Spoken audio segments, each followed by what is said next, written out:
ये है आपकी इलाहाबाद विश्वविद्यालय की कॉपी, जिसमें भी ये थर्ड ईयर वालों का पेपर हो रहा है और मैंने बड़ी मुश्किल से इसको पाया है और आप सब सामने लाया है। आप लोगों की बहुत ही मंशा रही है कि इलाहाबाद विश्वविद्यालय कॉपी कैसी होती है, और आज हम इसी वीडियो में आपका जो एग्जाम है, एग्जाम में कौन से मोस्ट इंपॉर्टेंट क्वेश्चन हैं उन सारे क्वेश्चंस को बताने वाला हूं और 100% वही क्वेश्चन आने वाला है। सबसे बड़ी बात, और क्या स्ट्रेटजी होनी चाहिए कॉपी लिखने की, कैसे कॉपी लिखा जाएगा, सारा आइडिया आपको देंगे। आज यदि आप इस वीडियो को देख लेंगे तो आप मेरा विश्वास मानेंगे, आप बहुत अच्छा कर पाएंगे एग्जाम में। लेकिन ये वीडियो आपको देखना पड़ेगा और इसका बेनिफिट आपको एग्जाम बाद जरूर मिलेगा, ये मेरा आपसे वादा है। और मैं इसी के कड़ी में मैं लाया हूँ इलाहाबाद विश्वविद्यालय कॉपी, जो कि आप सबके मन में हमेशा सवाल रहता है। ये देख सकते हैं आप कॉपी, ये है कॉपी।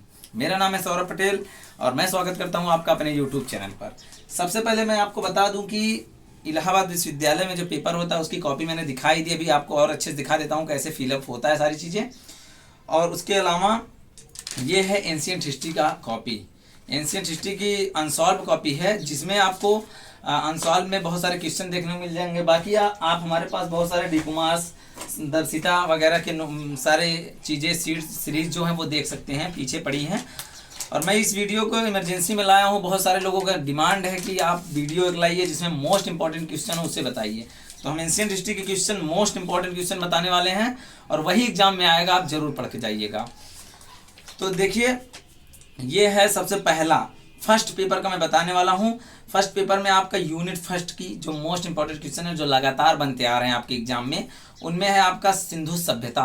सिंधु सभ्यता भारतीय संस्कृति में, पूरा जो सिंधु सभ्यता आ जाता है भारतीय संस्कृति में, इसको आप जरूर पढ़ लीजिएगा। फर्स्ट यूनिट का ये एक टॉपिक, और दूसरा वैदिक सभ्यता। वैदिक काल जो है, वैदिक काल में ऋग्वैदिक काल, उत्तर वैदिक काल दोनों आ जाएगा। इसको आप दोनों सिर्फ दो, भारतीय संस्कृति में आपका सिंधु सभ्यता भी आ जाएगा और साथ ही साथ उत्तर वैदिक कालीन आर्थिक जीवन, ये सारी चीजें वैदिक काल के दोनों पढ़ लीजिए। फर्स्ट यूनिट आपका समाप्त। सेकेंड यूनिट में सबसे मोस्ट इंपॉर्टेंट क्वेश्चन जो आएगा आपका, ये वर्ण आश्रम से या फिर आश्रम व्यवस्था से, इन दोनों जगहों से आपका एक क्वेश्चन जरूर आएगा, अथवा करके आता है। दो क्वेश्चन हर एक यूनिट से आ रहे हैं आपके लॉन्ग क्वेश्चन, और इसमें और भी क्वेश्चन बन जाते हैं। वर्ण आश्रम या वर्ण व्यवस्था, वर्ण आश्रम व्यवस्था या वर्ण व्यवस्था, इनमें ये दोनों अथवा में एक तरफ रहता है और दूसरी तरफ आपका स्त्रियों की दशा या फिर श्रेणियां वाला जो क्वेश्चन आपका इस वक्त दिखाई देता है वो आ जाता है। श्रेणियों का क्या महत्व है, स्त्रियों की दशा में थोड़ा आपको अगर आइडिया दें, बाकी चीजें आप जानते होंगे। स्त्रियों की दशा में यदि आप लिखना चाहें, आपको एक मैं फैक्ट देता हूँ। स्त्रियों की दशा में साथियों आप ऐसे लिख सकते हैं जैसे स्त्रियों की, प्राचीन भारत में स्त्रियों की क्या दशा रही है। आप इसमें सूत्रकाल और आपके जो महाकाव्यों में इसकी वर्णन हुआ है स्त्रियों के, प्राचीन महाकाव्यों में जैसे आपका दो महाकाव्य है, रामायण और महाभारत। रामायण और महाभारत से कुछ टॉपिक ऐसे आइडिया ले सकते हैं। जैसे आप सोचते हैं हम कॉपी में लिखेंगे कैसे ज़्यादा, अब मान लीजिए स्त्रियों की दशा पे लिखना हो गया, वर्ण आश्रम या वर्ण व्यवस्था ना आया, आश्रम व्यवस्था और वर्ण व्यवस्था ना आई, तो स्त्रियों की दशा यदि आ गया तो स्त्रियों की दशा लिखेंगे कैसे।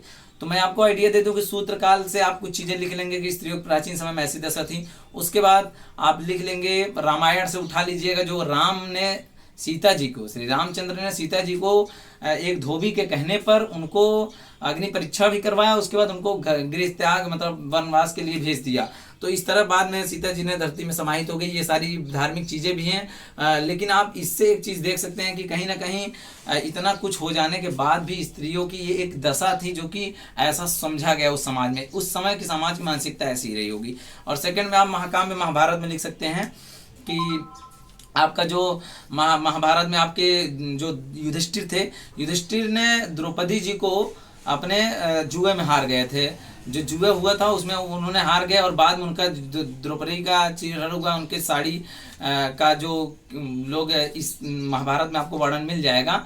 तो भरी सभा में उनका किस तरीके से निंदनीय, एक प्रकार से निम्न दिखाया गया है कि एक स्त्री का दशा वाकई में वहाँ बहुत ही निम्न थी। तो ऐसे इतने बड़े बड़े महान लोग बैठने के बावजूद भी उस सभा में अंत में श्री कृष्ण भगवान ने उनसे रोका और बाकी चीज़ें हुई। तो ये आप ऐसे ही, और आगे चल करके स्त्रियों की दशा में थोड़ा और आइडिया दे दूं आपको लिखने का। ऐसे मैं हर एक क्वेश्चन का आइडिया दे सकता हूं, लेकिन उसके लिए अलग अलग वीडियो लाने पड़ेंगे। स्त्रियों की दशा में आगे आप लिख सकते हैं कि जब मुगल काल आया, मुस्लिमों का शासन आया, तो पर्दा प्रथा आया आपका और सती प्रथा आया। पर्दा प्रथा में स्त्रियां एक घर में ही सिमट कर रह गईं, और ऐसे बाद में फिर क्या हुआ, मंदिरों में उनको नृत्य के लिए बुलाया जाने लगा, और मंदिर दरबार में या फिर राजा के दरबार में स्त्रियों को नृत्य और अन्य कार्यों के लिए बुलाया जाने लगा, जिसमें उनको बहुत सारा शोषण किए गए स्त्रियों के। तो इस तरह से तमाम चीज़ें आप स्त्रियों के दशम लिख सकते हैं। बाकी हम क्वेश्चन की ओर चलते हैं। आपको आइडिया तो ऐसे बहुत सारी चीज़ें हम दे सकते हैं। फिलहाल सबका एग्जाम चल रहा है, और आज इस वक्त मैं जो वीडियो बना रहा हूँ तो लाइट कटी है और पसीने देख सकते हैं आप हुआ है। तो अब हम आपको बताते हैं कि थर्ड यूनिट, सेकंड यूनिट मैंने बता दिया क्या आएगा। थर्ड यूनिट फर्स्ट पेपर का बता रहा हूँ। आप थर्ड यूनिट में साथियों बौद्ध जैन तो आप बहुत पहले से पढ़ते आ रहे हैं, आपके फर्स्ट ईयर में बौद्ध जैन था, थर्ड ईयर वाले में है बौद्ध जैन, तो आपके कंप्लीट योगा। उसके साथ आप कुषाण या वैष्णव सिर्फ एक इनमें से पढ़ लीजिएगा, 100% इन्हीं से आना है, सिर्फ 3 क्वेश्चन थर्ड यूनिट से।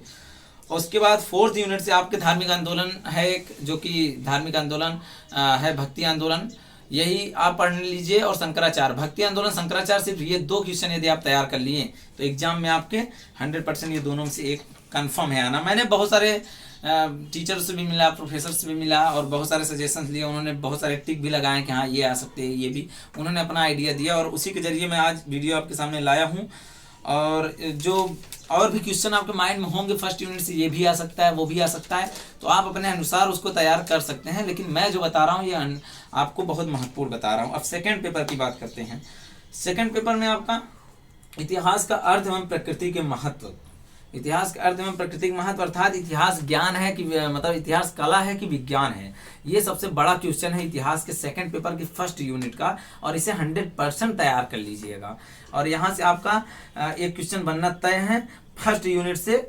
और प्रकृति में इतिहास के अर्थ और प्रकृति या फिर इतिहास की ज्ञान है या विज्ञान, सारी चीजें समावेशन उसी में हो जाता है, और उससे ज्यादा आप विवरण कुछ नहीं करिएगा।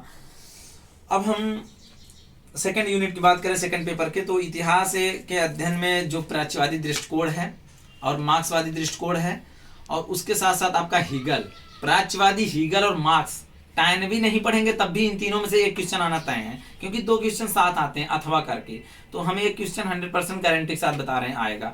आप पढ़ लीजिए कार्ल मार्क्स, हीगल और प्राच्यवादी, तीनों को रिलेट हैं एक दूसरे से, ये पढ़ने में आपको आसान होगा। टाइम भी आप नहीं भी पढ़ेंगे तो कोई दिक्कत नहीं है। फिलहाल के लिए अपना व्यक्तिगत विचार से आप अध्ययन कर सकते हैं। और इसके आगे अगला क्वेश्चन हम बता दें, अगर ये हो गया आपका सेकंड यूनिट से, इससे ज़्यादा मत पढ़िएगा मार्क्स और हीगल और प्राच्यवादी दृष्टिकोण से। थर्ड यूनिट में आपका दिगुमार और अंसवाल में थर्ड यूनिट में हीगल दे दिया है, बुकों में कहीं कहीं सेकंड यूनिट में आ गया है, ये सारी चीज़ें कंफ्यूज मत होइएगा, इतना तैयार करिएगा। उसके बाद आप जर्मनी का एकीकरण, जो आपके फोर्थ यूनिट है थर्ड यूनिट में, जर्मनी का एकीकरण और इटली का एकीकरण, ये दोनों, जर्मनी का इटली का, ये जरूर पढ़िएगा। बस फोर्थ यूनिट में यही पढ़ना है आपको। और यहीं से आपका राष्ट्रवाद तो आप सब जानते होंगे, क्योंकि आप जब ये पढ़ेंगे, हीगल पढ़ेंगे, मार्क्स पढ़ेंगे, प्राच्यवादी दृष्टिकोण पढ़ेंगे, वहीं आपको राष्ट्रवाद मिल जाएगा। और अथवा जो आपका 5वां यूनिट है जिसमें साम्राज्यवाद, चीनी क्रांति और ये सारी क्रांति है, इसमें आप निवेशवाद, साम्राज्यवाद में, ये आपका सेकंड पेपर, यहीं से इसमें से चीनी क्रांति, एक क्रांति पढ़ लीजिएगा। और मैं बता दूं, ये सारे जो मैं टॉपिक बता रहा हूँ, क्वेश्चन जो बता रहा हूँ, ये सारे क्वेश्चन आपको हमारे YouTube चैनल के प्लेलिस्ट मिल जाएगा। साथ ही इस वीडियो कमेंट बॉक्स में यदि कमेंट करेंगे तो मैं वीडियो की लिंक आपको दे दूंगा। मैं पूरा वीडियो कंप्लीट बनाया है इसी वीडियो में भी समाप्ति के बाद। और मैं थर्ड पेपर कंप्लीट करता हूँ, बस 2 मिनट और आप दीजिए, क्योंकि आप ये सारी चीज़ें अभी तैयार कर लीजिए, बहुत कम समय बचा है, 1 हफ्ते लगभग समय है आपके पास। तो थर्ड पेपर बताने से पहले बता दें कि कमेंट बॉक्स और डिस्क्रिप्शन में जा करके आप चेक कर लीजिए पूरे वीडियोज़ की लिंक, व्हाट्सएप ग्रुप की link, social media, Instagram, Facebook, Twitter, WhatsApp number तक मेरा इसी वीडियो के डिस्क्रिप्शन में आपको मिल जाएगा। सारी चीज़ें आप हमसे ले सकते हैं। PDF के रूप में टेलीग्राम पे पूरे नोट्स मैंने भेज दिए हैं, जितने क्वेश्चन मैं बताया हूँ सारे क्वेश्चन लेक्चर के रूप में यूट्यूब पर भी अपलोड किया हूँ। और हम थर्ड पेपर की अब बात करें और यहीं से वीडियो समाप्त होगा। थर्ड पेपर में हड़प्पा संस्कृति, और पहला यूनिट में आपको हड़प्पा संस्कृति, जो कि हड़प्पा काल की जो मूर्तियां हैं, बहुत सारी प्राचीन धरोहर जो हैं, ये सारी चीज़ें आप प्राचीन भारतीय कला की प्रमुख विशेषताएं लिख लें। प्राचीन भारतीय कला की प्रमुख विशेषताओं में आप सारे मंदिरों को समावेशन कर लेंगे, जो पूरे आपका थर्ड पेपर की जितनी मंदिरें हैं, क्योंकि प्राचीन भारतीय कला की मूल विशेषताओं को आप लिखेंगे तो पूरे भारत के प्राचीन जो भारतीय कला थी, जो मंदिर स्थापत्य थे, ये सारी चीज़ों को समावेशन करके आप एग्जाम में लिखिएगा। और बचा आपका क्या कहते हैं सेकंड यूनिट। सेकंड यूनिट में आपको क्या करना है कि कला की जो मूर्तियां हैं, जो शैलोत्कीर्ण हैं मूर्तियां। और थर्ड यूनिट में गुप्त काल जरूर पढ़िएगा, जिसमें से एक अजंता की मूर्ति आएगी, उसको पढ़ लीजिएगा। गुप्त काल की प्रमुख मूर्तियां एवं गुप्त काल की प्रमुख विशेषताएं और अजंता, थर्ड यूनिट में ये पढ़िए। और फोर्थ यूनिट में आप उड़ीसा का मंदिर, जिसमें लिंगराज आपका मंदिर आ जाएगा। और आप आपका एक और क्वेश्चन आ जाएगा उड़ीसा के मंदिर में, जो कि उड़ीसा के मंदिर में लिंगराज, और माइंड में एक क्वेश्चन नहीं आ रहा है, नागनागेश्वर ऐसे कुछ करके है, तो वो जरूर पढ़ लीजिएगा उड़ीसा के साथ में। चालुक्यों की एक मंदिर पढ़िएगा, फोर्थ यूनिट में है ये आपका, 5 यूनिट में।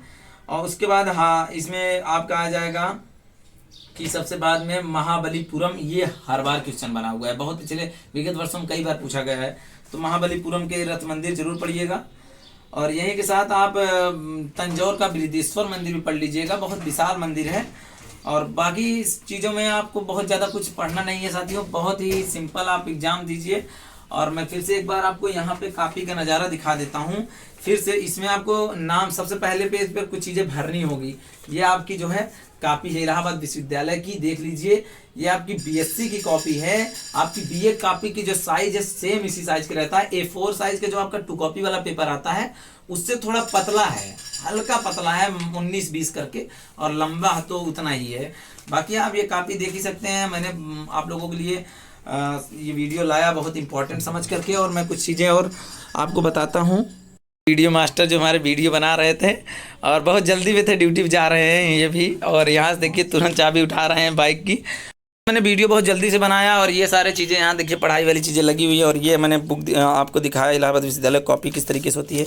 सारे डी कुमार्स, सारे दर्शिता, ये देखिए सारी चीज़ें हम लोगों के पास अवेलेबल है, दर्शिता से लेकर डी कुमार तक। और उसके अलावा एंशिएंट हिस्ट्री की सारी बुक्स, सारे नोट्स, सारे PDF सब हैं। आप सब जो चाहते हैं हमसे आप ले सकते हैं। और चैनल को सब्सक्राइब करना मैंने नहीं बताया, आप लोग ज़रूर सब्सक्राइब करिएगा यदि वीडियो आपके लिए उपयोगी लगा हो। और साथ ही साथ आप इस वीडियो को ज़्यादा से ज़्यादा शेयर करिए अपने साथियों के पास, ताकि उनको भी इस चीज़ का आइडिया मिल सके। बहुत बहुत धन्यवाद, बहुत बहुत आभार।